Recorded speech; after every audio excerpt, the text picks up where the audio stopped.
सलाम, नमस्ते, सत श्री अकाल। मैं हूं रजा और आप देख रहे हैं रजाग्राफी। दोस्तों, इतिहास गवाह है, जब पहले राजा महाराजा का वक्त हुआ करता था, उस जमाने में उनकी चमचागिरी करने के लिए, और माफ कीजिएगा भड़वागिरी करने के लिए, जिसे दलाली कहा जाता है। भड़वागिरी मतलब उनकी चापलूसी करने के लिए, गाली नहीं है ये, लेकिन सुन लीजिए आप पहले। तो उनकी चापलूसी, अपने बादशाह को खुश करने के लिए उनकी झूठी तारीफ, उनकी शान में झूठे अशार पढ़ना, ये सब आपको पता है, हर इंसान को पता है कि ये उस जमाने में हुआ करता था।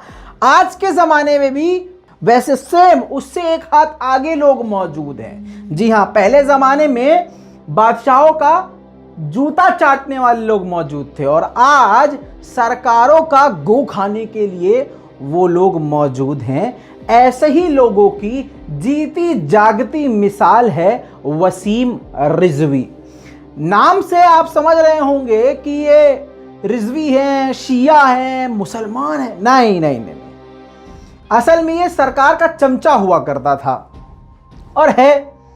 दोस्तों, वसीम रिजवी वो इंसान है, एक ऐसा नकली मुसलमान है जिसका अकीदा मुसलमानों जैसा, शिया की तो दूर की बात, मुसलमानों जैसा ही नहीं है। जी हाँ दोस्तों, हमेशा कंट्रोवर्सी में रहने वाला ये इंसान, अब इसने एक नया बयान दिया है। आप तक वो पहुंच गया होगा कि कुरान से 26 आयतों को निकालना है। वो छोटा सा अंश देख लीजिए। देखिए, प्रॉफिट मोहम्मद के बाद पहले खलीफा अबू बकर, दूसरे खलीफा उमर और तीसरे खलीफा उस्मान द्वारा कुरान को कलेक्ट करके और उसको जारी किया गया एक किताबी शक्ल में।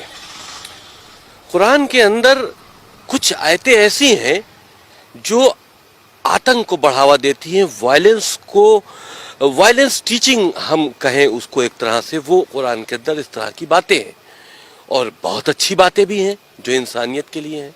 तो अल्लाह के मैसेज दो तरह के नहीं हो सकते।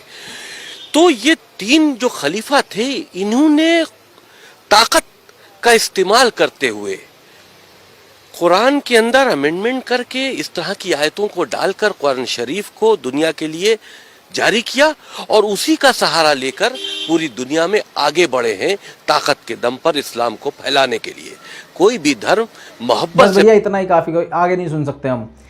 दोस्तों, अब इसका अगर आपने ये पूरा वीडियो देखा है तो ये इतना बड़ा समझदार आदमी है कि पूरी दुनिया के मुसलमान, जो अंग्रेज मुसलमान हैं, जो बड़े से बड़े मुसलमान हैं, जो अरब के मुसलमान हैं, जो ईरान के मुसलमान हैं, जो आयतुल्ला हैं, जो धर्म गुरु हैं, उनको कुरान समझ में नहीं आया।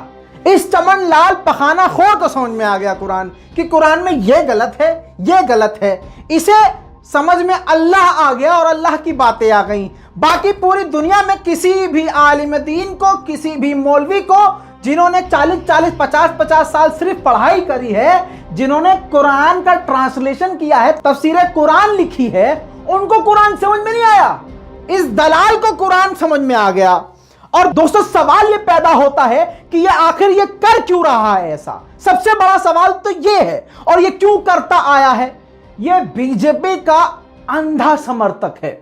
बीजेपी में अगर कोई मुसलमान है तो सिर्फ एक वजह से है कि थोड़ी सी वहां इज्जत मिल जाएगी। और बीजेपी ऐसे कुत्तों को अपने पास इसलिए रखती है कि उसी कुत्ते का इस्तेमाल करके मुसलमानों को नुचवाती रहे।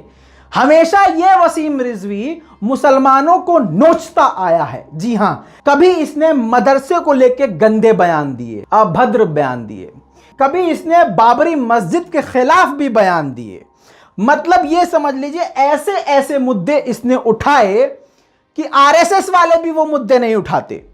अपना आदमी ज्यादा नुकसान पहुंचाता है पूरे मुसलमानों को, चाहे शिया हो या सुन्नी हो।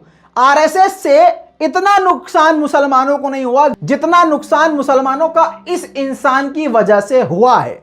दोस्तों, ये हमेशा से ऐसे बयान दे के सरकार को खुश करता आया है और ये सरकार की गोदी में बैठ के अंगूठा चूसता आया है और हमेशा ये गोदी में बैठ के हगता रहा है मुसलमानों के खिलाफ। ये नया काम नहीं किया है, लेकिन इस बार इसने हद पार कर दी कि पूरी दुनिया को कुरान समझ में नहीं आया, ऐसे कुरान समझ में आ गया।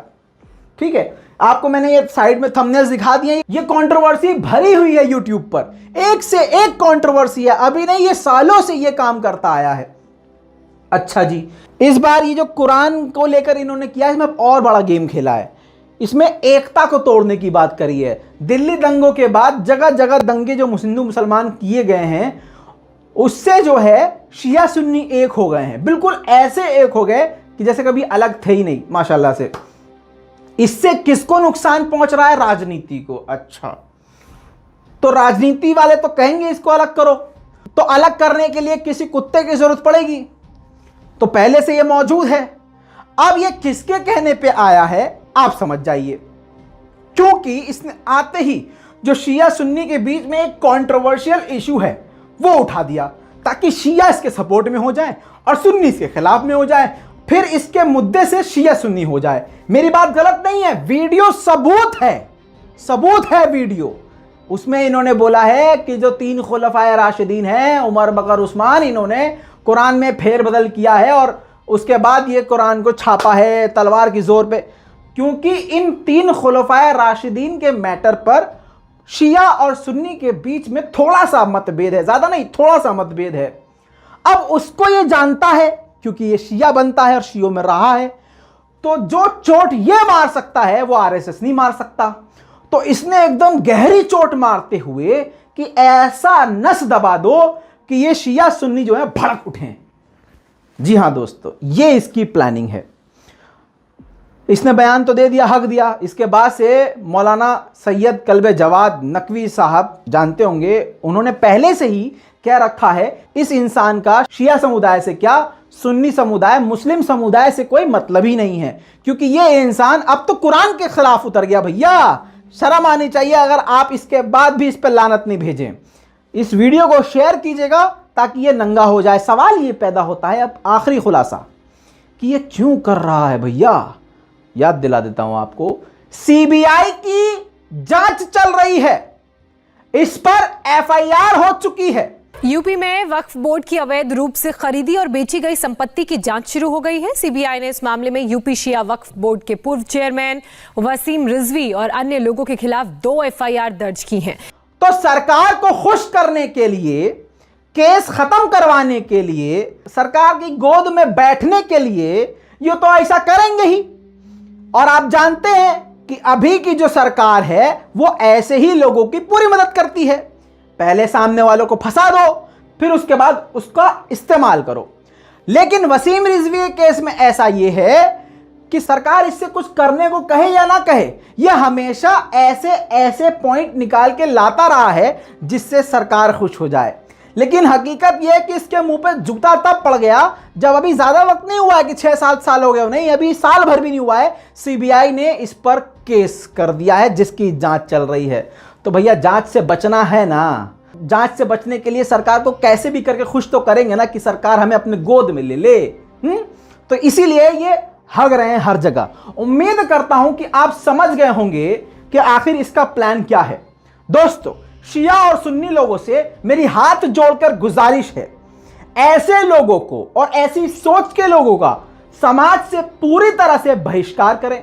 अपनी दुकान से इसको कोई सामान न दे, इसका इस तरह से बाइकआउट करना अब वाजिब हो गया है। इससे पहले हमने कभी आवाज नहीं उठाई इसका बाइकआउट करो, लेकिन इसका अगर हम पहले बाइकआउट करते तो शायद इसको समझ में आता, लेकिन इसको समझ में नहीं आया।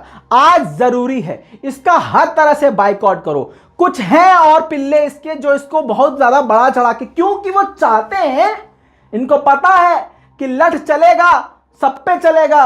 एक जिसका ईमान एकदम मूसल जैसा है, मुसलमान जी, जिसका ईमान कमजोर नहीं है, वो तो डर नहीं रहा है न सरकार से न आतंक से। लेकिन ये डरपोक इंसान, इनको पता है कि अपना कैसे बचाना है पिछवाड़ा, अपने पीछे लठ ना पड़े। इससे पहले सरकार के सामने इतना मुजरा कर दो कि सरकार हम पे लठ ना मारे, इसलिए ये काम कर रहा है। इसलिए आपको और हमें इसका पूरी तरह से बाइकआउट करना है। अपने प्रोग्राम में, अपने मजालिस में शियों से कहना चाहता हूं, प्रोग्राम में, मजालिस में, महफिल में, जो भी आपके यहां प्रोग्राम होते हो, जुलूस होते हो, ना बुलाएं। अहले सुन्नत भाइयों से भी, तमाम मुसलमानों से गुजारिश है, इसका बाइकआउट करें। सामने से निकलता हुआ जाए तो जमीन पे इसकी तरफ देख के थूके और इसके मुंह पर देख के इस पर लानत भेजे। दोस्तों, इस पूरी रिपोर्ट के बारे में और वसीम रिजवी के इस घटिया बयान के बारे में आपका क्या कहना है, नीचे कमेंट जरूर कीजिएगा। लाल बटन दबाइए, चैनल को सब्सक्राइब कीजिए, इस वीडियो को दबा के शेयर कीजिए। जय हिंद।